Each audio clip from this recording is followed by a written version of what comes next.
నమస్కారం. డిఆర్టీవీ న్యూస్ కి స్వాగతం. హెడ్లైన్ చూద్దాం.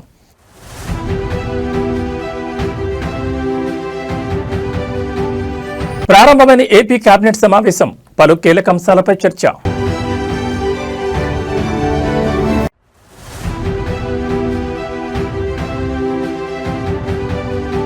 ఇవాళ కాంగ్రెస్ కీలక సమావేశం, మున్సిపల్స్ పై ప్రధానంగా చర్చ.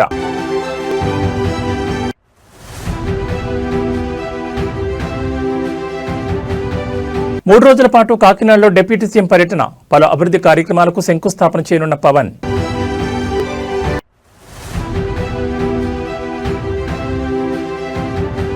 మున్సిపాలిటీల ఎన్నికలపై కీలక అప్డేట్, రాష్ట్ర వ్యాప్తంగా ఒకే విడతలో ఎన్నికలు.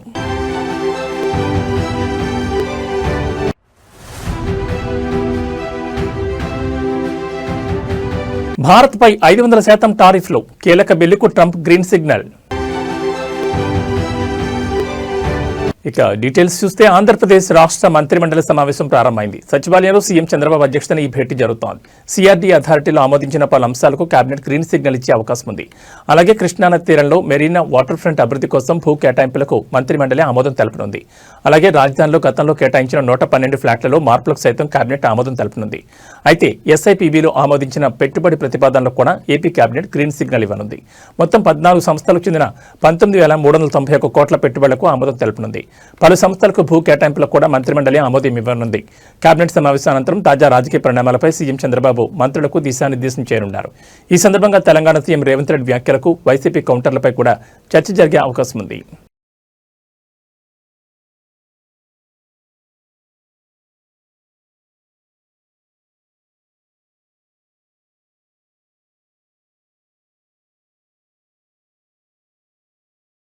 రాష్ట్రంలో త్వరలో జరగబోయే మున్సిపల్ ఎన్నికల్లో విజయం సాధించడమే లక్ష్యంగా కాంగ్రెస్ పార్టీ కీలక సమావేశాలు నిర్వహిస్తోంది. అందులో భాగంగానే టీపీసీసీ విస్తృత స్థాయి కార్యవర్గ సమావేశాన్ని గాంధీభవన్లో నిర్వహిస్తోంది. TPCC chief MLC Mahesh Kumar Goud అధ్యక్షతన జరిగే కీలక భేటీలో CM Revanth Reddy, TPCC chief Mahesh Kumar Goud, Congress incharge Meenakshi Natarajan, AICC కార్యదర్శులు పాల్గొనున్నారు. ప్రధానంగా మున్సిపల్ ఎన్నికల్లో అమలు చేసే వ్యూహాలపై చర్చించనున్నారు. మున్సిపల్ ఎన్నికలపై తాజాగా రేవంత్ రెడ్డి, మహేష్ కుమార్ గౌడ్ చర్చించారు. ఇటీవల పంచాయతీ ఎన్నికల్లో కాంగ్రెస్ సర్పంచ్ స్థానాలను గణనీయ సంఖ్యలో గెలుచుకున్న ప్రత్యర్థి బీఆర్ఎస్ కూడా సర్పంచ్ ఎన్నికల్లో ఆశించిన దానికంటే పనితీరుని ఎక్కువగానే కనబరిచింది. దీంతో అధికార పార్టీ అలర్ట్ అయింది. మున్సిపల్ ఎన్నికల్లో అలాంటి అవకాశాలను ప్రత్యర్థి పార్టీలకు ఇవ్వకుండా అన్ని మున్సిపాలిటీలను క్లీన్ స్వీప్ చేయాలన్న లక్ష్యంతో ప్రణాళికలు రచిస్తోంది. ప్రతి వార్డ్, డివిజన్ నుంచి 6 చెప్పిన అభ్యర్థుల జాబితాను రూపొందించి వారిలో సమర్థులైన కోసం సర్వే నిర్వహించాలని పార్టీ నిర్ణయించింది. అలాగే కేంద్ర ప్రభుత్వం ఉపాధి హామీ పథకం పేరు మార్చిన తీరుపై చర్చించే అవకాశం ఉందని పార్టీ వర్గాలు తెలిపాయి. మరోవైపు కృష్ణా, గోదావరి జలాలపైన విపక్షాల ఆరోపణలు, విమర్శలు తిప్పికొట్టేలా కార్యాచరణ తీసుకుంటారని, అసెంబ్లీలో పవర్ పాయింట్ ప్రజెంటేషన్ ద్వారా ఇచ్చిన అంశాలను ప్రజల్లోకి మరింత బలంగా తీసుకెళ్లేలా కార్యాచరణ ఉంటుందని పార్టీ నేతలు పేర్కొంటున్నారు. మరోవైపు డీసీసీల కూర్పు అంశం చర్చకొచ్చే అవకాశం ఉన్నట్టు తెలుస్తోంది. ఈ నెల 15న మండలాధ్యక్షుల నియామకాన్ని చేపట్టనున్నారు.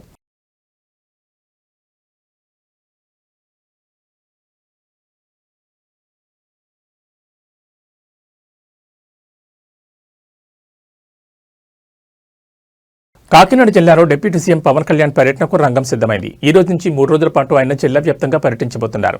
ఈ టూర్లో భాగంగా ప్రజా సమస్యల పరిశీలనతో పాటు పలు అభివృద్ధి కార్యక్రమాలు, శంకుస్థాపనలో పాల్గొంటారు. ఇక రేపు పిఠాపురంలో జరగనున్న సంక్రాంతి సంబరాల్లో డిప్యూటీ సీఎం పాల్గొని స్థానిక ప్రజలతో కలిసి పండుగ చేసుకోనున్నారు. ఆ తర్వాత నియోజకవర్గంలో చేపడుతున్న పలు అభివృద్ధి కార్యక్రమాలను ప్రారంభించనున్నారు. ముఖ్యంగా పిఠాపురం ముంపు ప్రాంతాలను క్షేత్రస్థాయిలో పరిశీలించి బాధితుల సమస్యలను నేరుగా పవన్ కళ్యాణ్ తెలుసుకోనున్నారు. అయితే ఈ నెల 10న జిల్లా పోలీసు అధికారులతో పవన్ కళ్యాణ్ ప్రత్యేక రివ్యూ మీటింగ్ నిర్వహించనున్నారు. శాంతి భద్రతలు, పండుగ సీజన్లో తీసుకోవాల్సిన జాగ్రత్తలు, పోలీస్ వ్యవస్థ పనితీరుపై సమీక్షించనున్నారు. అదే రోజు రంగారావు మెడికల్ కాలేజీలో పలు కీలక శంకుస్థాపనలు చేయనున్నారు. ఈ కార్యక్రమంలో డిప్యూటీ సీఎం పవన్ కళ్యాణ్ వెంట మంత్రులు ఆనం రామనారాయణ రెడ్డి, నారాయణ, కందుల దుర్గేష్ పాల్గొంటారు. జిల్లా అభివృద్ధిపై తీసుకుంటున్న నిర్ణయాలు, అమలు చేస్తున్న ప్రాజెక్టుల పురోగతిపై మంత్రులతో కలిసి చర్చించనున్నారు. కాగా డిప్యూటీ సీఎం పర్యటన నేపథ్యంలో జిల్లాలో ఏర్పాట్లు చురుగ్గా కొనసాగుతున్నాయి.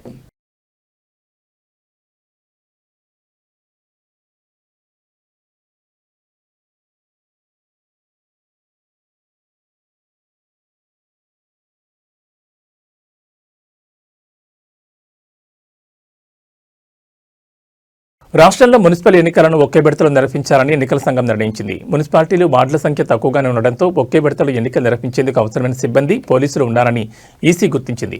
ఒకే విడతలో ఎన్నికల నిర్వహణకు అన్ని ఏర్పాట్లు చేయాలని జిల్లా యంత్రాంగానికి సూచించినట్లు సమాచారం. ఒకే విడతలో ఎన్నికలు నిర్వహిస్తే ఎలాంటి సమస్యలు ఉండవని జిల్లా యంత్రాంగం సైతం ఓకే చెప్పినట్టు తెలుస్తోంది. ఒకరోజు ఎన్నికలు, మర్నాడు ఓట్ల లెక్కింపు చేయనున్నారు. ఈ క్రమంలోనే ప్రతి పోలింగ్ స్టేషన్లో వెబ్ కాస్టింగ్ నిర్వహించాలని ఈసీ యోచిస్తోంది. రాష్ట్రంలోని పోలింగ్ కేంద్రాలపై ఇంకా స్పష్టత రాలేదు. ప్రస్తుతం 116 మున్సిపాలిటీలు, 7 కార్పొరేషన్లకు ఒకేసారి బ్యాలెట్ విధానంలో ఎన్నికలు నిర్వహించనున్నారు. ఇప్పటికే నిర్ణయం తీసుకున్నారు. జిల్లాలో అధికారులు బ్యాలెట్ బాక్సులను సిద్ధం చేయగా జిల్లాలో మున్సిపాలిటీలు, వార్డుల సంఖ్యకు అనుగుణంగా బ్యాలెట్ బాక్సులను అందుబాటులో ఉంచారు. పోలింగ్ స్టేషన్ల సంఖ్యకు అనుగుణంగా బ్యాలెట్ బాక్సులను అధికారులు సిద్ధం చేస్తున్నారు. పార్టీల పరంగా ఎన్నికలు కావడంతో పార్టీల గుర్తులను బ్యాలెట్ పేపర్పై ముందుగా ముద్రిస్తారు. ఆ తర్వాత ఇండిపెండెంట్ అభ్యర్థుల పేర్లను పొందుపరుస్తారు. నోటా గుర్తు సైతం ఈసారి బ్యాలెట్ పేపర్ మీద ముద్రించనున్నారు. ప్రతి జిల్లాలో తక్కువ సంఖ్యలో మున్సిపాలిటీలు ఉన్నందున తక్కువ సంఖ్యలోనే పోలీస్ సిబ్బంది అవసరమవుతారని అంచనాకు వచ్చిన జిల్లా యంత్రాంగం ఒకే దశలో ఎన్నికలు నిర్వహించేందుకు గ్రీన్ సిగ్నల్ ఇచ్చింది. మున్సిపాలిటీ ఎన్నికల నిర్వహణకు వార్డుల వారీగా తుది ఓటర్ల జాబితాను పకడ్బందీగా రూపొందించాలని రాష్ట్ర ఎన్నికల కమిషనర్ రాణి కుముదిని జిల్లా కలెక్టర్లు, మున్సిపల్ కమిషనర్లను ఆదేశించారు. హైదరాబాద్ నుంచి రాణి కుముదిని జిల్లాల కలెక్టర్లు, మున్సిపల్ అధికారులతో ఎన్నికల ఏర్పాట్లపై సమీక్షించారు. మున్సిపాలిటీలు, కార్పొరేషన్లకు సాధారణ ఎన్నికల నిర్వహణ, ఓటర్ల జాబితా తయారీ, ప్రచురణ, ఇతర సంబంధిత అంశాలపై దిశానిర్దేశం చేశారు. ఈ సందర్భంగా ఎన్నికల కమిషనర్ మాట్లాడుతూ తెలంగాణ మున్సిపాలిటీ చట్టంలో సవరించిన సెక్షన్ 195A ప్రకారం జనవరి 12న వార్డుల వారీగా ఓటర్ల తుది జాబితాను ప్రచురించాలని, 13న పోలింగ్ స్టేషన్ల వివరాలు, ముసాయిదా జాబితాను టీ-పోల్లో అప్లోడ్ చేయాలని, 16న ఫోటోతో కూడిన తుది ఓటర్ల జాబితాను పోలింగ్ స్టేషన్ల వారీగా ప్రచురించాలని అధికారులను ఆదేశించారు.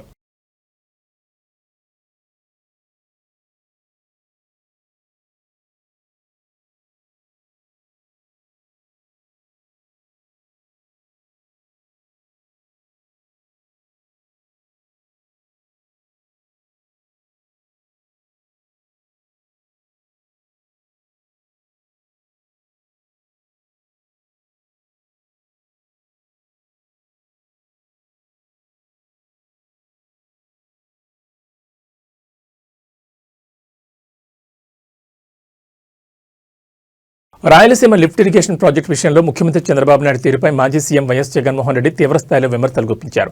రాయలసీమ ప్రజల ప్రయోజనాలను చంద్రబాబు తెలంగాణకు తాకట్టు పెట్టారని ఆయన ఆరోపించారు. తెలంగాణ అసెంబ్లీలో రేవంత్ రెడ్డి చేసిన వ్యాఖ్యలను ప్రస్తావిస్తూ జగన్ కీలక వ్యాఖ్యలు చేశారు. తాను అడిగినందుకే చంద్రబాబు రాయలసీమ ప్రాజెక్టును ఆపేశారని తెలంగాణ సీఎం స్వయంగా అసెంబ్లీ సాక్షిగా చెప్పారు. ఇది చంద్రబాబు సీమ ప్రజలకు చేసిన ద్రోహం కాదా అని జగన్ ప్రశ్నించారు. రాయలసీమకు నీరందించి ఈ ప్రాజెక్టు విషయంలో చంద్రబాబు విలన్గా మారారని, కేవలం రాజకీయ ప్రయోజనాల కోసం రాష్ట్రాన్ని అమ్మేశారని జగన్ మండిపడ్డారు. రాయలసీమ లిఫ్ట్ ఇరిగేషన్ పనులను ఆపేయాలి అని అంటూ ఏకంగా తెలంగాణ ముఖ్యమంత్రి గారు అసెంబ్లీలో క్లోజ్ డోర్ మీటింగ్లో తాను అడిగానని, తన మీద గౌరవంతో చంద్రబాబు గారు ప్రాజెక్టును ఆపేశారు అని ఏకంగా తెలంగాణ ముఖ్యమంత్రి తెలంగాణ నిండు అసెంబ్లీ సభలో వాళ్ళ రిలేషన్షిప్ గురించి, చంద్రబాబు నాయుడు గారు రాష్ట్రాన్ని ఎలా అమ్మకానికి పెట్టారు అన్న వాస్తవాల గురించి ఏకంగా రేవంత్ రెడ్డి గారు అన్న మాటలు నిజంగా ఇది చూసిన తర్వాత ఒకసారిగా రాష్ట్ర ప్రజలకు అందరికీ కూడా, రైతన్నలందరికీ కూడా, మరీ ముఖ్యంగా రాయలసీమ, నెల్లూరు ఈ ప్రాంతాలకు సంబంధించిన రైతులకు నిజంగా చంద్రబాబు నాయుడు అనే వ్యక్తి ఒక విలన్ క్యారెక్టర్ కింద కనిపిస్తుంది.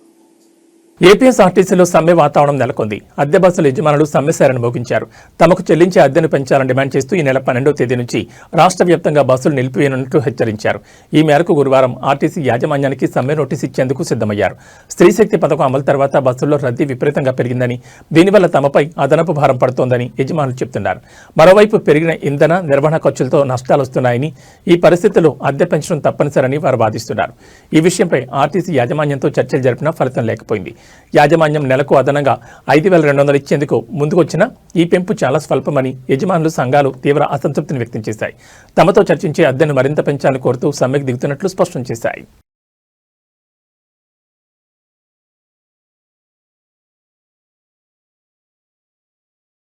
మున్సిపల్ ఎన్నికలు దగ్గర పడుతున్న వేళ అధికార కాంగ్రెస్ పార్టీలో కీలక పరిణామాలు చోటు చేసుకుంటున్నాయి. గత కొంతకాలంగా పాలకుర్తి నియోజకవర్గ కాంగ్రెస్ పార్టీలో కొనసాగుతున్న అంతర్గత విభేదాలు తాజాగా రచ్చకెక్కాయి. స్థానిక సంస్థల ఎన్నికల ఫలితాల నేపథ్యంలో పాలకుర్తి నేతల పంచాయతీ కాంగ్రెస్ జాతీయ నాయకురాలు మీనాక్షి నటరాజన్ వద్దకు చేరింది. హైదరాబాద్లోని ఎమ్మెల్యే క్వార్టర్స్లో పాలకుర్తి నియోజకవర్గానికి చెందిన కాంగ్రెస్ అసంతృప్తి నేతలు ఆమెతో ప్రత్యేకంగా సమావేశమయ్యారు. ఈ భేటీలో Torrur market chairman Tirupati Reddy, PSC chairman Kakirala Hariprasad, senior నేత కిషోర్ రెడ్డి తదితరులు పాల్గొన్నారు. నియోజకవర్గంలో ఎమ్మెల్యే యశస్వి రెడ్డి, ఆమె అత్త ఝాన్సీ రెడ్డిల పనితీరుపై అసమ్మతి నేతలు మీనాక్షి నటరాజన్కు ఫిర్యాదు చేసినట్టు తెలుస్తోంది. ఇటీవల జరిగిన స్థానిక సంస్థల ఎన్నికల్లో ఎమ్మెల్యే యశస్వి రెడ్డి, ఝాన్సీ రెడ్డిలు మేజర్ గ్రామ పంచాయతీలను గెలిపించుకోవడంలో విఫలమయ్యారని వారు పేర్కొన్నారు. కాగా తాము మాత్రం తమ సొంత బలంతో 10 మేజర్ గ్రామ పంచాయతీలను కైవసం చేసుకున్నామని, పార్టీ పటిష్టత కృషి చేస్తున్నా తమకు పార్టీలో సరైన గుర్తింపు దక్కడం లేదని అసమ్మతి నేతలు మీనాక్షి నటరాజన్కు ఆవేదన వ్యక్తం చేశారు. ఈ ఫిర్యాదుల నేపథ్యంలో ఆమె ఎటువంటి నిర్ణయం తీసుకుంటారనే దానిపై తీవ్ర ఉత్కంఠ నెలకొంది.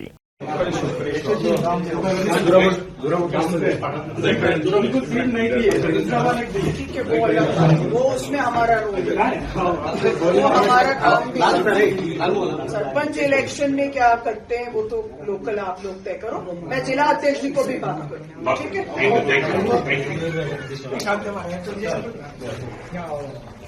ठीक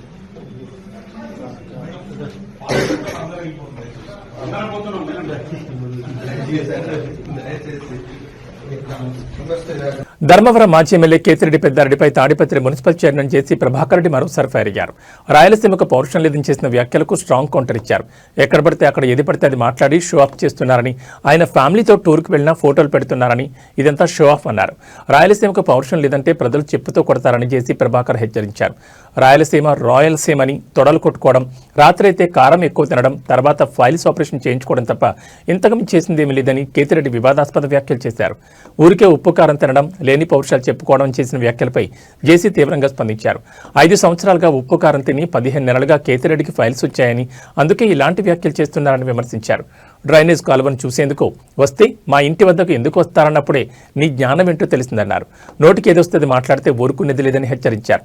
దమ్ముంటి డిబేట్కు వచ్చి రాయలసీమ లిఫ్ట్ ఇరిగేషన్పై చర్చించాలని, ఎవరేం చేశారో ప్రజలకు కూడా తెలుస్తుందని ఓపెన్ ఛాలెంజ్ చేశారు. చంద్రబాబు నాయుడుపై విమర్శలు చేయడం తగదని సూచించారు. చంద్రబాబు నాయుడు గురించి ఏం తెలిసిన మాట్లాడుతున్నారని ప్రశ్నించారు. తాను జగన్ కన్నా పెద్దోడే అయినా ఏనాడు ఇష్టం వచ్చినట్లు మాట్లాడనేది అది ఒక లీడర్కి ఇచ్చే రెస్పెక్ట్ అని అన్నారు. నీకు యాడికి నోటికి వస్తాడు మాట్లాడతావా? యాడికి నోటికి వస్తాడు మాట్లాడతావు నువ్వు?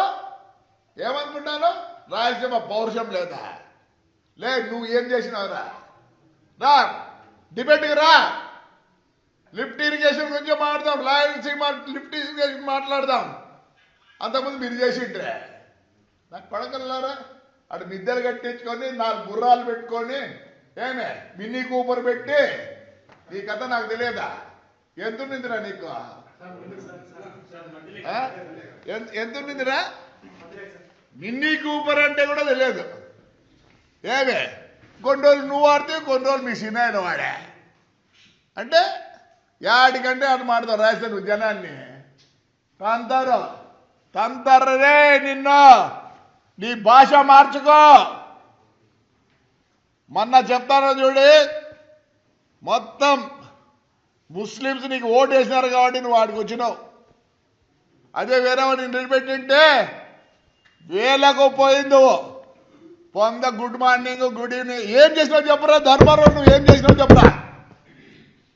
తెస్సువి మిషన్, తెస్సువి సెగ్రిగేషన్ మిషన్ ఈ రోజుకి అట్లే ఉంది. బాడిగలు తీసుకొని తిన్నావు, దాంతో నువ్వు సుఖపడినావు. రా ధర్మవరం పోదాం. ఈ రోజుకి మీ సెగ్రిగేషన్ చేసినారా? ఎందుకు అందరిని ఆడబోసుకుంటాడు? అంటే చంద్రబాబు నాయుడు గురించి లే, నీకు చంద్రబాబు నాయుడు గురించి మా అర్హత ఉందరా? నేను కూడా జగన్ కన్నా పెద్దోడిని, బట్ ఈజ్ ఎ లీడర్. కొద్ది వరకే నేను మాట్లాడగలను. ఏవో దేశంలో నువ్వే అంతా తెలిసినట్లు స్టైల్గా హైదరాబాద్లో సంచలనంగా మారిన గొర్రె మేకల రక్తం మాఫియా వ్యవహారం ఇప్పుడు దేశవ్యాప్తంగా చర్చనీయాంశంగా మారింది. బతికున్న గొర్రెలు మేకల నుంచి రక్తాన్ని సేకరించి అక్రమంగా వ్యాపారం చేస్తున్న ముఠాపై కేంద్ర ప్రభుత్వం సీరియస్గా స్పందించింది.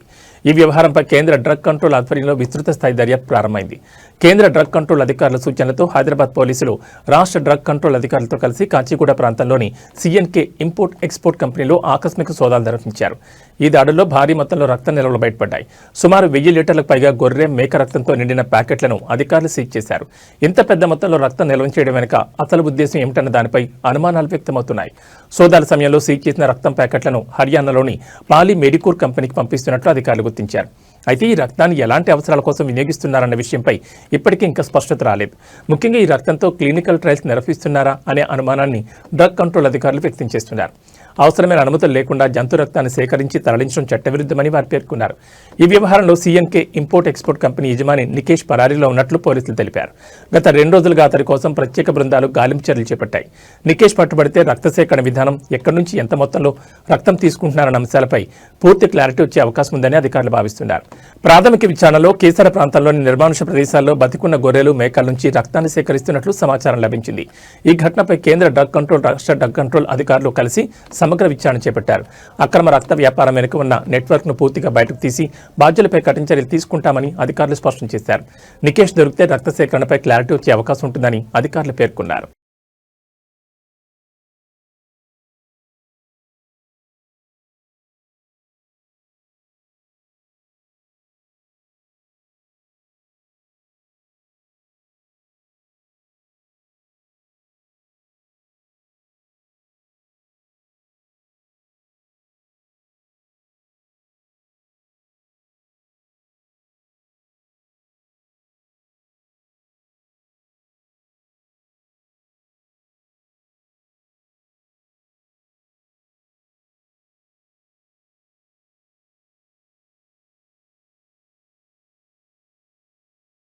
అమెరికా అధ్యక్షుడు ట్రంప్ సంచలన నిర్ణయం తీసుకున్నారు. రష్యాపై ఒత్తిడి పెంచేందుకు ద్వైపాక్షిక ఆంక్షల బిల్లుకు గ్రీన్ సిగ్నల్ ఇచ్చారు.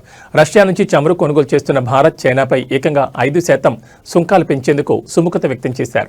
ఈ విషయంపై రిపబ్లికన్ సెనేటర్ లిన్సే గ్రాహం ఎక్స్లో చేసిన పోస్ట్ ఆందోళన కలిగిస్తోంది. ట్రంప్తో సమావేశమై పలు అంశాలపై తాను చర్చలు జరిపినట్లు పేర్కొన్నారు. రష్యాపై ఆంక్షలు విధించే బిల్లుకు ట్రంప్ గ్రీన్ సిగ్నల్ ఇచ్చారని తెలిపారు. దీనికి సంబంధించిన బిల్లుపై వచ్చే వారం ఓటింగ్ జరగనున్నట్టు చెప్పారు. రష్యా చమురు కొనుగోలు చేసి నిధులు సమకూర్చుకుంటున్న భారత్, చైనా ప్రజల దేశాలను ఇక నుంచి కొనుగోలు చేయకుండా ఈ బిల్లు అడ్డుకుంటుందని వెల్లడించారు. రష్యాపై ఉన్న ఆంక్షలు ఉల్లంఘించే ఆయా దేశాలపై 500% టారిఫ్ విధించే ఛాన్స్ ఉంటుందని పేర్కొన్నారు. పుతిన్ యుద్ధం ఆపడానికి రెడీ అంటూనే అమాయకులను చంపుతున్నారంటూ ఆగ్రహం వ్యక్తం చేశారు. రష్యా నుంచి చమురు కొనుగోలు విషయంలో చైనా మొదటి స్థానంలో ఉంది, భారత్ 2వ స్థానంలో ఉంది. ఈ చమురు కొనుగోళ్లపై ట్రంప్ ఎప్పటి నుంచో కోపంతో ఉన్నారు. ఈ కారణంతోనే గత ఏడాది భారత్పై సుంకాలను 50% పెంచారు. ఇదిలా ఉండగా వాణిజ్య ఒప్పందానికి సంబంధించి భారత్, అమెరికా మధ్య చర్చలు జరుగుతున్నాయి. ఈ క్రమంలోనే ట్రంప్ 500% టారిఫ్లు పెంచే బిల్లుకు ఆమోదం తెలపడం ప్రాధాన్యం సంతరించుకుంది.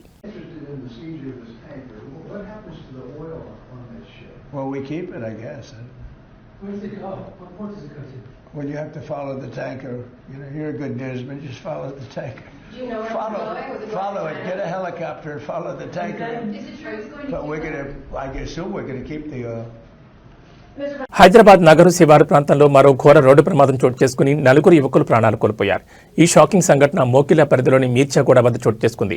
మీర్జాగూడ గేట్ వద్ద అర్ధరాత్రి దాటాక శంకరపల్లి మండలం దొంతానపల్లిలోని ఐసీఎఫ్ఐ కళాశాలలో బీబీఏ తృతీయ సంవత్సరం చదువుతున్న విద్యార్థులు మోకిలా నుంచి హైదరాబాద్ వైపు వస్తుండగా ఈ దుర్ఘటన జరిగింది. వేగంగా వెళ్తున్న వారి కారు అదుపు తప్పి రోడ్డు పక్కనే ఉన్న చెట్టును బలంగా ఢీకొట్టింది. ఈ ప్రమాద తీవ్రతకు కారు నుజ్జునుచ్చైంది. దీంతో కారులో ఉన్న 5 విద్యార్థుల్లో 4 ప్రాణాలు కోల్పోయారు. మృతులను సూర్యతేజ, సుమిత్, శ్రీ నిఖిల్, రోహిత్గా గుర్తించారు. కారులో ఉన్న మరో విద్యార్థిని నక్షత్ర తీవ్రంగా గాయపడడంతో ఆమెను చికిత్స నిమిత్తం స్థానిక ఆసుపత్రికి తరలించారు. సమాచారం అందుకున్న మోకిలా పోలీసులు సంఘటనా స్థలానికి చేరుకుని సహాయక చర్యలు చేపట్టారు. మృతదేహాలను పోస్టుమార్టం నిమిత్తం తరలించి కేసు నమోదు చేసి దర్యాప్తు చేస్తున్నారు. చేతికొచ్చిన పిల్లలు ఇలా అర్ధాంతరంగా మృతి చెందడంతో వారి కుటుంబాల్లో, కళాశాలలో తీవ్ర విషాదం అలముకుంది.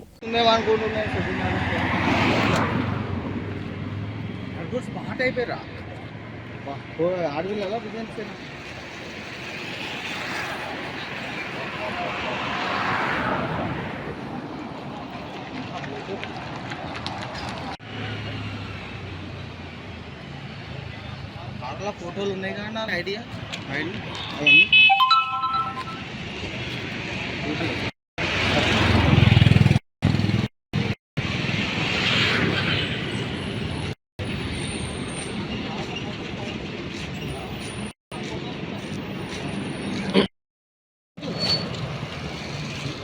రోజు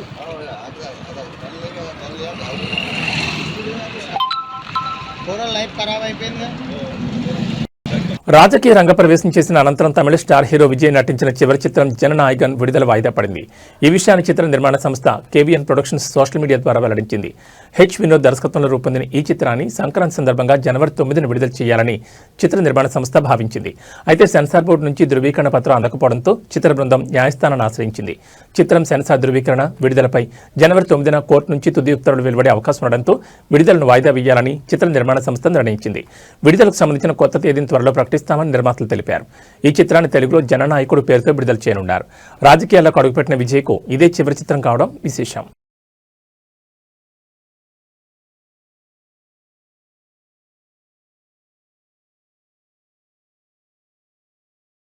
ఇవి ఈ బులెటిన్ విశేషాలు. మరో బులెటిన్లో మళ్ళీ కలుసుకుందాం. నమస్కారం.